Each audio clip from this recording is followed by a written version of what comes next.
Додека стотици земјоделски стопанства чекаат конкретни информации кога ќе се деблокира Европскиот фонд, власта и опозицијата продолжуваат со меѓусебни обвинувања околу стопирањето на исплатата на средствата од ИПАР 3 програмата.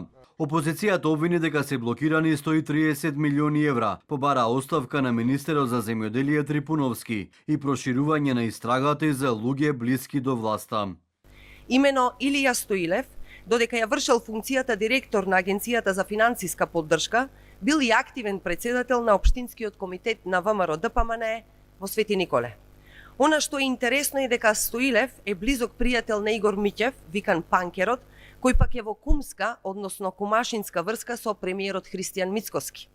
Од информациите кои ги добивме од свиркачи, вработени во Министерството за земјоделие, токму Панкерот, кумот на Христијан Мицкоски, се однесувал деспотски во Министерството, вршејќи притисоци врз вработените за распределба на средства. Првиот човек на земјоделие Трипуновски вели дека нема место за загриженост. Брисел ја поздрави брзата реакција на владата за истражување на случувањата во агенцијата. Премиерот Мицковски пак повика сите што имаат докази за злоупотреба да ги достават за да можат институциите да делуваат. Упати апел до опозицијата како што рече да не се заскрива позади прашања, туку да излезе со конкретни тврдења.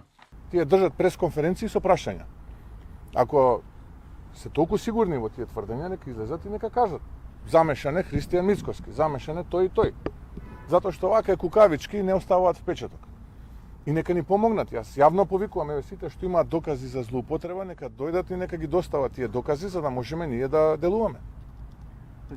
Така што апсолутно ги отфрлам тие шпекулации, нека остават да си ја работиме работата онака како што треба, ама да не стигне и до некои нивни поранешни функционери и министри. За ИПАР 3 програмата предвидени се 98 милиони евра, исплатени се само 8 од Министерството за финансии. Велат дека се работи на 73 апликации кои тежат над 20 милиони евра. Но нивното одобрување и исплата ќе зависи од исходот на скандалот со платежната агенција. Во просек на годишно ниво, агенцијата доделува околу 500 грантови за инвестиции.